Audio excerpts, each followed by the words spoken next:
Hello everyone, আজকে তোমাদের সাথে আলোচনা করব সংকরায়ন বা হাইব্রিডাইজেশন এই টপিকটা নিয়ে। এই টপিকটা কিন্তু ভর্তি পরীক্ষায়, মেডিকেল কিংবা বিশ্ববিদ্যালয়ে অ্যাডমিশন টেস্টের জন্য খুবই গুরুত্বপূর্ণ। একইভাবে এই টপিকটা থেকে সামনে কিন্তু বোর্ড পরীক্ষায় কোশ্চেন চলে আসতে পারে। তো আজকে তোমাদের সাথে আমি আলোচনা করব রসায়ন প্রথম পত্রের ৩য় অধ্যায় মৌলের পর্যাবৃত্ত ধর্ম ও রাসায়নিক বন্ধনের বিগত সালে যেই টাইপের কোশ্চেনগুলো চলে আসছে সেই টাইপের কোশ্চেন সম্পর্কে ধারণা দিব তোমাদের। এবং আজকের ক্লাসটা যদি তুমি প্রথম থেকে শেষ পর্যন্ত দেখতে পারো তাহলে সামনের ভর্তি পরীক্ষায় এই জায়গা থেকে যখন কোশ্চেন আসবে তখন কিন্তু খুব সহজে সলভ করতে পারবা। তো আজকে আমরা সর্বপ্রথম যে কোশ্চেনটা সলভ করব সেই কোশ্চেনে কোথায় চলে আসছিল, এই কোশ্চেনে আমাদের ঢাকা বিশ্ববিদ্যালয় ভর্তি পরীক্ষায় প্রশ্নটা চলে আসছিল। তাহলে প্রশ্নটা কি দেওয়া ছিল? প্রশ্নতে দেওয়া ছিল যে CH3 bond CH double bond CH2 যৌগে কার্বনগুলোর সংকরণ কী রূপ সেটা আমাদের নির্ণয় করতে বলছে। তো এখানে আমাদের 4টা অপশন দেওয়া ছিল। এই 4টা অপশনের ভিতরে কোনটা এই যে 3টা কার্বনের সংকরায়ন হবে সেটা আমাদের নির্ণয় করতে হবে। তো সংকরায়ন নির্ণয় করার জন্য সর্বপ্রথম আমাদের যে টপিকটা জানতে হবে বা যেই কনসেপ্টটা বুঝতে হবে সেটা হলো যে আমাদের সিগমা বন্ধন সম্পর্কে ক্লিয়ার একটা ধারণা থাকতে হবে। কারণ সিগমা বন্ধন নির্ণয় করার যদি কনসেপ্টটা আমার ক্লিয়ার থাকে তাহলে কিন্তু খুব সহজে আমরা সংকরায়নটাও নির্ণয় করতে পারবো। তো আজকে আমরা মেনলি জৈব যৌগের কিভাবে আমরা সংকরায়ন নির্ণয় করতে পারি সেটা আমরা শিখব। তো কিভাবে আমরা নির্ণয় করব, আগে সবসময় আমরা সিগমা বন্ধন বের করব। তো কখনো যদি কোনো দুইটা পরমাণুর ভিতরে একটা বন্ধন থাকে তাহলে সেটা হবে সিগমা বন্ধন। যদি দুইটা বন্ধন থাকে তাহলে সেক্ষেত্রে একটা হবে সিগমা বন্ধন, একটা হবে পাই বন্ধন।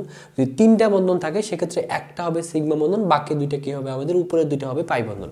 তাহলে আমরা বলতে পারি সিঙ্গেল যদি কোনো বন্ধন থাকে তাহলে সেটা হয় সিগমা, ডাবল যদি থাকে সেক্ষেত্রে একটা হয় সিগমা, যদি ট্রিপল বন্ধন থাকে সেক্ষেত্রে একটা হয় সিগমা। তাহলে এই সিগমার যদি কখনো হয় 2 তাহলে সেক্ষেত্রে যে সংকরণটা হবে সেটা sp সংকরণ হবে। সিগমার মান যদি হয় 3 তাহলে সেক্ষেত্রে sp2 সংকরায়ন হবে। যদি সিগমার মান যদি হয় 4 সেক্ষেত্রে sp3 সংকরায়ন হবে। তার মানে আমরা বুঝতে পারতেছি যে সংকরায়ন নির্ণয় করার জন্য শুধুমাত্র সিগমা বন্ধন নির্ণয় করতে হবে, এবং সিগমা বন্ধনটা নির্ণয় করতে পারলে খুব সহজে আমরা কোনটা সংকরায়ন হবে সেটা আমরা করতে পারবো। তাহলে প্রথমে যদি 1 নম্বর কোশ্চেনটা যদি আমরা সলভ করি, তাহলে 1 নম্বরটা কোশ্চেন সলভ করার জন্য প্রথমে আমাদের কী করতে হবে, যেই যৌগটা দেওয়া ছিল সেই যৌগটার আমরা গাঠনিক সংকেত আকারে লিখে নেব। তাহলে যৌগটা আমাদের দেওয়া ছিল কি, যে CH3 bond CH double bond কি ছিল আমাদের CH2। তাহলে এটাকে যদি আমরা বন্ধন আকারে অর্থাৎ গাঠনিক সংকেত আকারে লিখি তাহলে কার্বন কয়টা আছে, কার্বনগুলো আগে লিখে নেব। কার্বন এখানে আছে, এখানে কার্বনের ভিতরে দ্বিবন্ধন আছে। তাহলে আমরা জানি কার্বনের সবসময় কয়টা করে হাত থাকে, 4টা হাত থাকে। তাহলে এখানে হবে 4টা হাত, তাহলে এখানে আমাদের 3টা হাত হয়ে গেছে, তাহলে এখানে একটা হাত, আর এখানে কয়টা হাত হবে, এখানে 2টা হাত হবে। তাহলে এখানে 3টা হাতের সাথে আমাদের কয়টা হাইড্রোজেন আছে, 3টা হাইড্রোজেন আছে, 3টা হাইড্রোজেন দিয়ে দিলাম। এখানে এই কার্বনের সাথে একটা কি আছে, হাইড্রোজেন আছে। এখানে এই কার্বনের সাথে কয়টা হাইড্রোজেন আছে, 2টা হাইড্রোজেন আছে, 2টা হাইড্রোজেন দিয়ে দিলাম। তাহলে সর্বপ্রথম দেখতে হবে যে এখানে যে 3টা কার্বন আছে এই 3টা কার্বনের 3 রকমের সংকরায়ন হতে পারে। তাহলে প্রথমে আমরা দেখব এই প্রথম যে কার্বন সেই কার্বনের কি সংকরায়ন হয়েছে। তাহলে সেই কার্বনের সাথে কয়টা সিগমা বন্ধন যুক্ত আছে সেটা আগে আমাদের নির্ণয় করতে হবে। আমি আবার বলতেছি, যেই কার্বনের সংকরায়ন নির্ণয় করব সেই কার্বনের সাথে যুক্ত কয়টা সিগমা বন্ধন আছে সেটা আগে আমরা নির্ণয় করব। তাহলে যেহেতু আমরা প্রথমে এই কার্বনটার আমরা সংকরায়ন নির্ণয় করব, তাহলে এই কার্বনের সাথে যুক্ত সিগমা বন্ধন কয়টি, তাহলে এখানে একটি, এখানে একটি, এখানে একটি, এখানে একটি, অর্থাৎ প্রত্যেকটা যেহেতু সিঙ্গেল বন্ড আছে আমরা পুরো আসছে সিঙ্গেল বন্ড থাকলে সেটা হয় সিগমা বন্ধন। তাহলে সিগমা বন্ধন কয়টি, একটি, দুইটি, তিনটি, চারটি। তাহলে এই যে কার্বনটা আছে এই কার্বনের সাথে আমাদের সিগমা বন্ধন কয়টি আছে, সিগমা বন্ধন আছে 4টি।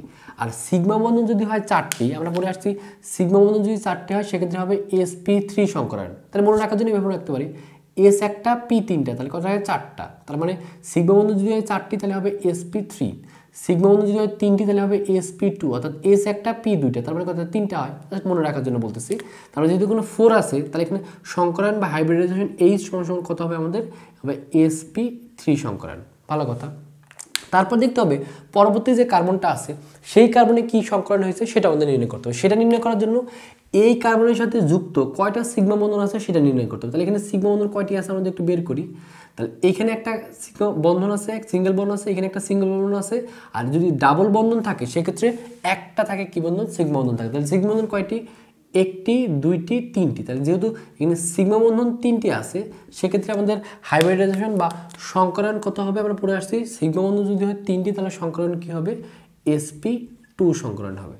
তারপর আমরা আরেকটা যে কার্বন আছে সেই কার্বনের সংকরায়নটা বের করবো, এটার আমরা আলাদাভাবে সংকরায়ন নির্ণয় করা যাবে। তাহলে সেক্ষেত্রে এই কার্বনের সাথে যুক্ত যতগুলা সিগমা বন্ধন আছে ততই হবে আমাদের কি সংকরায়ন। তাহলে এই কার্বনের সাথে যুক্ত কয়টা সিগমা বন্ধন আছে, তাহলে এখানে একটি, তাহলে 1 2, আর যদি 2টা থাকে সেক্ষেত্রে একটা হয় সিগমা বন্ধন। তাহলে একটা দুইটা তিনটা, তাহলে এখানে আমাদের কি আছে সিগমা বন্ধন কয়টি আছে তিনটি আছে, যেহেতু সিগমা বন্ধন তিনটি আছে তাহলে সেক্ষেত্রে এর হাইব্রিডাইজেশন বা সংকরণ এইচ এর মানটা কত হবে sp2 হবে। তার মানে এখানে কি কি ধরনের সংকরণ আছে sp3 সংকরণ আছে আর sp2 সংকরণ আছে। তাহলে আমরা দেখব এই যে চারটা অপশন দেওয়া আছে চারটা অপশনের ভিতরে কোনটাতে আমাদের sp3 আর sp2 আছে, যেখানে আছে সেটা আমাদের সঠিক অ্যান্সার। তাহলে প্রথমটা দেখি, প্রথমটা দেওয়া হলো sp2, তার মানে এখানে কিন্তু আমাদের sp সংকরণ ঘটেনি, তার মানে এ নাম্বারটা হবে না।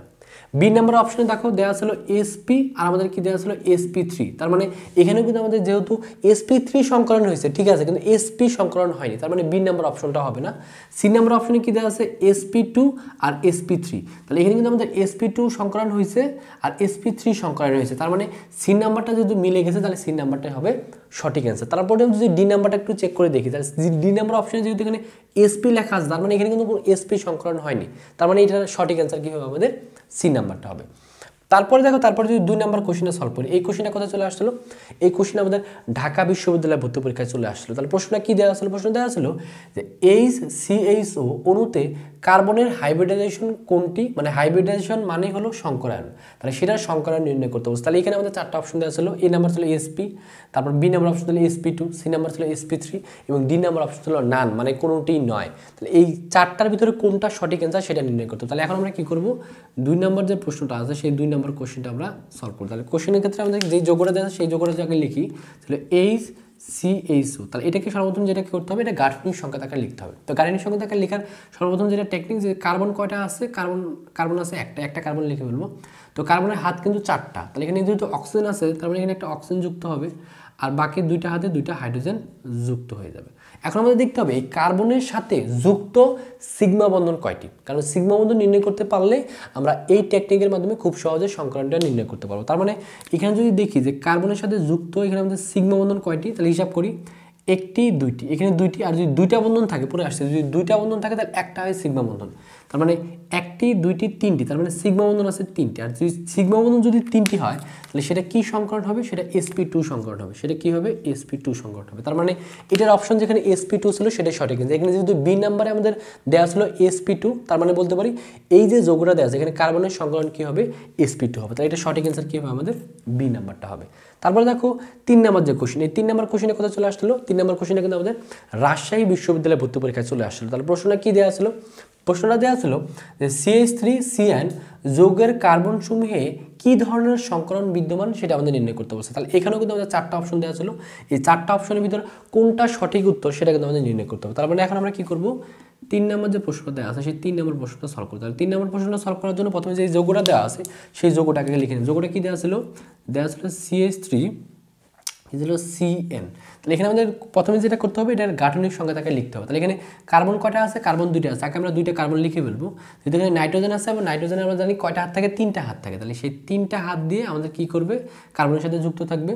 আর এখানে যে কার্বনটা আছে এই কার্বনের বাকি কয়টা হাত বের হবে, 3টা হাত বের হবে এবং 3টা হাতে আমাদের 3টা হাইড্রোজেন যুক্ত হয়ে যাবে। তাহলে প্রথমে আমরা দেখতে হবে প্রথম যে কার্বনটা আছে এই কার্বনের সাথে যুক্ত কয়টা সিগমা বন্ধন আছে। তাহলে যেহেতু সিগমা বন্ধন কয়টি আছে, একটি দুইটি তিনটি চারটি। কেন চারটি, কারণ আমরা জানি যদি সিঙ্গেল বন্ধন থাকে তাহলে সবগুলো কি হয় সিগমা বন্ধন হয়। তার মানে এখানে আমাদের সিগমা বন্ধন কয়টি আছে, 4টি আছে। যেহেতু সিগমা বন্ধন 4টি আছে তার মানে বলতে পারি সিগমা বন্ধন 4টি থাকলে কি সংকরণ হবে, sp3 সংকরণ হবে। তার মানে এটা হাইব্রিডাইজেশন কি হবে আমাদের sp3 হবে। তারপর দেখি আরেকটা যেহেতু কার্বন আছে তাহলে আরেকটা কার্বনে আমাদের ইয়াটা বের করতে হবে, সংকরণ বের করতে হবে। তাহলে সেক্ষেত্রে এই কার্বনের সাথে যুক্ত সিগমা বন্ধন কয়টি, তাহলে দেখো আমরা যদি 3টা যদি বন্ধন থাকে পরে আসছি, 3টা যদি বন্ধন থাকে তাহলে শুধুমাত্র মাঝখানেরটা কি হয় সিগমা বন্ধন হয়। তার মানে এখানে একটা সিগমা বন্ধন, এই পাশে একটা সিগমা বন্ধন, তার মানে সিগমা বন্ধন কয়টি, 2টি। আমরা পরে আসছি সিগমা বন্ধন যদি হয় 2টি তাহলে সেক্ষেত্রে কি সংকরণ হয়, sp সংকরণ হয়। তার মানে এখানে H এর মান কত, sp। তার মানে এখানে কি সংকরণ আছে, আমাদের প্রথম কার্বনটার ক্ষেত্রে হবে sp3 সংকরণ, পরে কার্বনটার ক্ষেত্রে কি হবে আমাদের sp সংকরণ। তাহলে এই অপশনটা কোথায় দেওয়া আছে, তাহলে দেখো প্রথমটা দেওয়া ছিল sp2 sp, এটা কি হবে, এটা হবে না। কেন হবে না, কারণ এখানে কিন্তু আমাদের sp2 বলতে কোনো সংকরণ ঘটেনি। আবার বি নাম্বার অপশনের ক্ষেত্রে কি দেওয়া আছে sp3 দেওয়া আছে sp দেওয়া আছে, তার মানে এখানে যেহেতু sp3 আর sp সংকলন করছে তার মানে এখানকার বি নাম্বারটাই হবে সঠিক অ্যান্সার।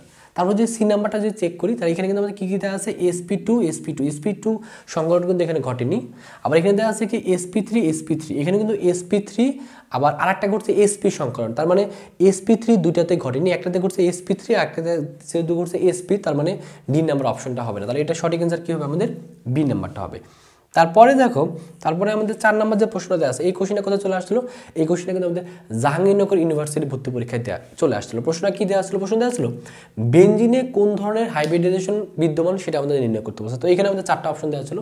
প্রথম অপশন দেওয়া ছিল sp3, পরেরটা দেওয়া ছিল sp, তারপরটা দেওয়া ছিল sp, তারপরটা দেওয়া ছিল কোনোটিই নয়। তার মানে এই 4টা অপশনের ভিতরে কোনটা সঠিক সেটা আমাদের নির্ণয় করতে হবে। তার মানে এখন আমরা কি করব 4 নম্বর যে কোশ্চেনটা আছে সেই 4 নম্বর কোশ্চেনটা সলভ করতে হবে। তাহলে 4 নম্বর কোশ্চেনটা সলভ করার জন্য আগে আমাদের বুঝতে হবে যে বেনজিনের যে আণবিক সংকেত সেটা কত C6H6। তাহলে এটাকে কি করতে হবে, এটা গাঠনিক সংকেতটা লিখতে হবে। গাঠনিক সংকেতটা কেমন, আমরা জানি যে এখানে হয় কার্বন, এখানে একটা কার্বন, এখানে একটা কার্বন, এখানে একটা কার্বন, এখানে একটা কার্বন, এখানে একটা কার্বন, এখানে আমাদের এইভাবে বন্ধন। তাহলে এখানে হয় ডাবল বন্ধন, এখানে আমাদের সিঙ্গেল, এখানে ডাবল বন্ধন, এখানে সিঙ্গেল, এখানে আবার ডাবল বন্ধন। তাহলে এখানে একটা হাত বের হবে, এখানে হাইড্রোজেন যুক্ত হবে, এখানে একটা হাত বের হবে, এখানে হাইড্রোজেন যুক্ত হবে, এখানে একটা হাত বের হবে, এখানে হাইড্রোজেন যুক্ত হবে, এখানে একটা হাত বের হবে, হাইড্রোজেন যুক্ত হবে, এখানে একটা হাত বের হবে, হাইড্রোজেন যুক্ত হবে, এখানে একটা হাত বের হবে, হাইড্রোজেন যুক্ত হবে। এভাবে কিন্তু আমাদের কি করা হয় বেনজিনের যে গাঠনিক সংকেত সেভাবে লেখা হয়। তাহলে আমাদের দেখতে হবে প্রত্যেকটা কার্বনের ক্ষেত্রে সিগমা বন্ধন কয়টি সেটা নির্ণয় করতে হবে, কারণ সিগমা বন্ধন যদি নির্ণয় করতে পারি তাহলে খুব সহজে আমরা হাইব্রিডাইজেশনটা বের করতে পারি। তাহলে প্রথম যে কার্বনটা আছে এই কার্বনের ক্ষেত্রে সিগমা বন্ধন কয়টি, তাহলে দেখো এখানে যেহেতু একটা সিঙ্গেল বন্ড তাহলে এখানে একটা বন্ধন, এখানে একটা বন্ধন, আর ডাবল বন্ধন থাকলে একটা হয় সিগমা বন্ধন। তাহলে সিগমা বন্ধন কয়টি হচ্ছে একটি, দুইটি, তিনটি। তার মানে যেহেতু সিগমা বন্ধন এখানে তিনটি, তার মানে সিগমা বন্ধন যদি তিনটি হয় ঠিক আছে সংকরণটা কী হবে, সংকরণটা হবে আমাদের sp2 সংকরণ। একইভাবে এই কার্বনের ক্ষেত্রে যদি হিসাব করি তাহলে এখানে কয়টি আসতে আছে একটি, দুইটি, তিনটি। তার মানে এখানে যদি তিনটি আছে তাহলে এই কার্বনটাতেও কত হবে আমাদের হাইব্রিডাইজেশন হবে sp2। এই কার্বনের ক্ষেত্রে যদি হিসাব করি তাহলে 1, 2, 3, তাহলে এটার ক্ষেত্রে হবে sp2 সংকরণ। এই কার্বনের সাথে যদি হিসাব করি তাহলে 1, 2, 3, তাহলে এই কার্বনের ক্ষেত্রে হবে sp2। এই কার্বনের ক্ষেত্রে যেহেতু সিগমা বন্ধন তিনটি তাহলে এটা হবে sp2, এটা হবে sp2। তার মানে আমাদের যে বেনজিন আছে এই বেনজিনের প্রত্যেকটা কার্বনে কী ধরনের সংকরণ ঘটে সেক্ষেত্রে কিন্তু আমাদের sp2 সংকরণ ঘটে। আর এই অপশনে যেহেতু বি নাম্বার দেওয়া ছিল তাহলে এটার সঠিক অ্যান্সার কী হবে, এটা সঠিক অ্যান্সার হবে আমাদের বি নাম্বারটা। তারপর সর্বশেষ যদি আমরা 5 নম্বর কোশ্চেনটা সলভ করি, এই কোশ্চেনটা কোথায় চলে আসলো, এটা আমাদের খুলনা বিশ্ববিদ্যালয় ভর্তি পরীক্ষায় চলে আসলো। তাহলে প্রশ্নটা কী দেওয়া ছিল, প্রশ্নটা দেওয়া ছিল ইথাইন আমাদের সংকেতটা কি আণবিক সংকেত হলো C2H2 অণুর ত্রিবন্ধনে মোট কয়টি সিগমা এবং পাই বন্ধন বিদ্যমান সেটা আমাদের নির্ণয় করতে বলছে। তো এখানে আমাদের 4টা অপশন দেওয়া ছিল, এই 4টা অপশনের ভিতরে কোনটা সঠিক সেটা আমাদের নির্ণয় করতে হবে। তার মানে এখন আমরা কি করব 5 নম্বর যে কোশ্চেনটা আছে সেই 5 নম্বর কোশ্চেনটা সলভ করব। তাহলে 5 নম্বর কোশ্চেনটা সলভ করার জন্য আগে লিখতে হবে যে ইথাইনের ক্ষেত্রে ইথাইনের আমরা জানি কার্বন সংখ্যা কয়টি, কার্বন আমরা ইথাইনের সংখ্যা হলো C2H2, তার মানে কার্বন কয়টি দুইটি।